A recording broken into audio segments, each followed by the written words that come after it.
শত্ৰু যে ভাৰত চৰকাৰে আমাৰ অসমলৈ বৰ প্ৰিয় এৰিব বিচৰা সেই বাংলাদেশী হিন্দুসকল। আমি কৈ আছো অসম কাৰো চৰণীয়া পথাৰ নহয়। অসমত হিন্দু ইছলাম কোনো বাংলাদেশীৰ অসমত স্থান নাই। বাংলাদেশী হাতত বাংলাদেশী কেৱল লাগিবই। অসমত কোনো বাংলাদেশীৰ স্থান নাই। অসম চৰণীয়া পথাৰ নহয়। অসম ডাষ্টবিন নহয় যে অসমত যাতে যাৰে যিমান যায় পেলাই দিব। হুঁচিয়াৰ সেইসকল অসমীয়া জাতি অসমীয়া বহি নাথাকে। সেই অসমীয়া শৰাইঘাটত ৰণ হৈছেন আৰু শৰাইঘাটৰ দ্বিতীয় ৰণ এইখন। যদি এই ৰণত আপুনি ঘৰত বহি থাকে অসমীয়া হৈ আপুনি জীয়াই থাকিব নোৱাৰিব। অসমীয়া ভাষা নাথাকিব। বহুতে কয় আৰু ছচিয়েল মিডিয়া ফেচবুকত বহু পণ্ডিতে কয় বহু লিখি আছে ভাৰতবৰ্ষ ধৰ্মৰ নামত দ্বিখণ্ডিত হৈছিল। হয়, ভাৰতবৰ্ষ ধৰ্মৰ নামত দ্বিখণ্ডিত হোৱাটো সত্য, কিন্তু ধৰ্মৰ নামত দ্বিখণ্ডিত ভাৰতবৰ্ষ। পাকিস্তানত ইছলাম, ভাৰতবৰ্ষত হিন্দু। কিন্তু আজি পাকিস্তান দুভাগ হল, বাংলাদেশৰ হিন্দুত্ব। আজি ভাৰত চৰকাৰৰ যদি ইমানেই মন গৈছে হিন্দুসকলক সুৰক্ষা দিয়াৰ ক্ষেত্ৰত, আমি কৈছো আমি কোনো অন্যায় নীতিৰ বিৰুদ্ধে অসমীয়া নাই। কোনো পাৰ চৰাই মাৰিব নোৱাৰা অসমীয়াই কাৰোবাক মাৰিব কব নেকি? কোনোবাত যদি হিন্দু আছে, হিন্দুৱে যদি কোনো শাস্তি পাইছে তেওঁলোকক সুৰক্ষা দিয়া দায়িত্ব চৰকাৰৰ আছে। 100% আছে। সেইসকল বাংলাদেশৰ হিন্দু বাংলাদেশত বন্দী দুভাগ কৰি দিয়ক, বম দিয়ক, আক্ৰমণ কৰক, বাংলাদেশ আক্ৰমণ কৰক, আক্ৰমণ কৰি সুকীয়া হিন্দু ৰাষ্ট্ৰ প্ৰতিষ্ঠা কৰক বাংলাদেশত। তাত আমাৰ কবলগীয়া নাই। কিন্তু সেইসকলক অসমত কিয়, অসমলৈ কিয় আনিব নোৱাৰিব? হুঁচিয়াৰ অসমীয়া বহি নাথাকে। অসমীয়া বহি নাথাকে।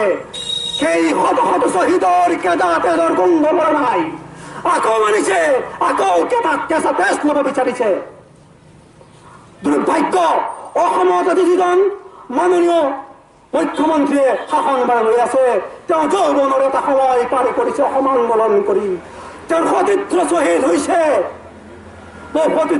হৈছে, তেজৰে বিনিময়ত অসম চুক্তি হৈছে। অসম চুক্তি আজি ভৰিয়া মোহাৰি পেলাব বিচাৰিছে।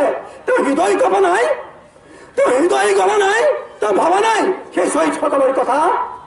সেই সকল শ্বহীদৰ কেঁচা তেজৰ গোন্ধ তেওঁৰ নাকৰ পাত যোৱাই নাই চাগৈ। আকৌ আনিছে বাংলাদেশী নাগপুৰীয়া নিৰ্দেশত চলা চৰকাৰ। আমাক নালাগে ধৰ্ম, আমাক ভাষা লাগে, আমাক জাতি লাগে। যদি ইচ্ছা আছে ভাৰত চৰকাৰে বাংলাদেশত বাৰে বাৰে কৈছো বাংলাদেশত বম দিয়ক, আক্ৰমণ কৰক, আক্ৰমণ কৰি ইছলাম মাৰে ধৰে কি কৰে কৰিব, কৰি তাত হিন্দু ৰাষ্ট্ৰ প্ৰতিষ্ঠা কৰক। সাহস দেখুৱাওক ভাৰত চৰকাৰে। আমাৰ ইয়াত নহব। বাৰে বাৰে কৈছো আমাৰ ব্যাখ্যাত যাতে অপব্যাখ্যা দিয়া নহয়। আমি হিন্দু ইছলাম কাৰো বিৰোধী নহয়। আমি কৈছো আমি বাংলাভাষী বাংলাদেশীৰ বিৰুদ্ধে। আমাৰ বক্তব্য কোনোবা যদি মূৰ্খাই যদি অপব্যাখ্যা দিয়ে ফেসবুক লাইভ হয়ে আছে যেন অপব্যাখ্যা কৰিব নোৱাৰে। বহুজনা মূৰ্খ অসভ্য মানুহে আজি বিভিন্ন জায়গা তেনেকুৱা সভা সমিতি হৈ আছে কিন্তু বক্তব্যৰ অপব্যাখ্যা কৰে।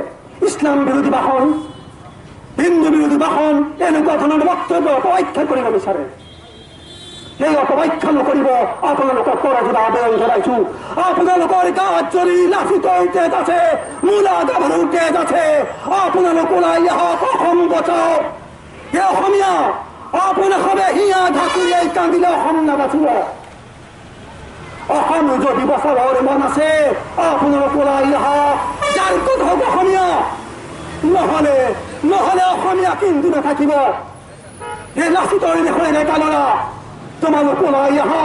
আৰু গভীৰ সন্দিক্ষণত অসমীয়া জাতি গভীৰ সন্দিক্ষণলৈ ওলাই গৈছে ৰাজনৈতিক ক্ষমতাৰ বাবে, ৰাজনৈতিক স্বাৰ্থৰ বাবে অসমীয়া জাতি, অসমীয়া ভাষা আৰু ধ্বংসৰ পথলৈ গৈছে।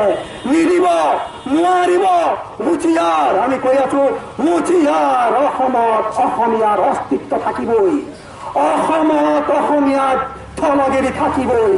কোন বাংলাভাষী বাংলাদেশী অসমত নহব, কেতিয়াও নহয়, যুগে যুগে নহব। অসমীয়া অসমীয়া আৱেগিক জাতি মানুহে কয় আবেগ আছে আজি বকিছে কাইলে আবেগ যাব আমি আবেগত বহু পাৰ কৰিলো অসম আন্দোলন পাৰ কৰিলো আবেগ কিন্তু আৰু অসমীয়া জাতি সেই আবেগ নাই হাতে কামে কৰি দেখুৱাব হাতে কামে কৰি দেখুৱাব এইবাৰ সেই আবেগিক আন্দোলন নহয় আমি হাতে কামে কৰিম আমি কম ভাৰত সৰকাৰক যে ভাৰত সৰকাৰ তোমাকে ছোঁয়া অসমৰ অসমীয়া ডেকাৰ শক্তি ছোঁয়া অসমীয়াৰ ডেকাৰ শক্তি আছে হয় মই কোনো ৰাজনৈতিক সভাত ভাষণ দিয়া নাই ভাষণ দিছো বক্তব্য ৰাখিছো এই কোনো দৰ্শক নাই ইয়াত মানুহে যকলে বাট কৰি আছে মুকলিভাৱে ভাষণ দিছো অকলে অকলে বকি আছো অসমীয়া জাতিৰ স্বাৰ্থত আপোনালোকে নাই হওক ধর্ম বর্ণ নির্বিশেষে হিন্দু ইসলাম কথা নাই আমি জাতি অসমীয়া জাতি হিন্দু ইসলাম য'তেই আছে য'তেই নাথাকক বাংলাদেশী আমাৰ ইয়াৰ পৰা যাব লাগিব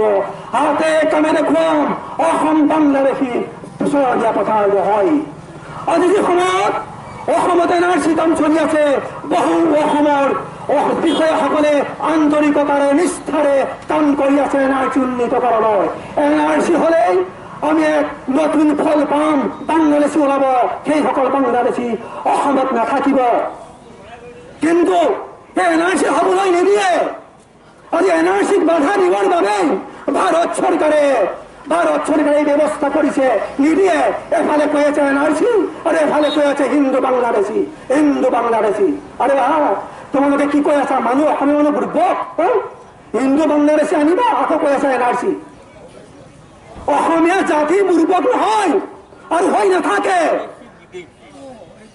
সেই অসমীয়া পুনৰবাৰ আপোনালোকৰ আহ্বান জনাইছো আপোনালোক ওলাই আহক হস্তৰ আপোনালোকে ধৰি ওলাই আহক অসম আমাৰ আমি অসমীয়া আমি প্ৰাণ দিম অসমত আমি বাংলাদেশীৰ আমি স্থান নিদিওঁ ধন্যবাদ আপোনাৰ মাজত বঢ়িয়া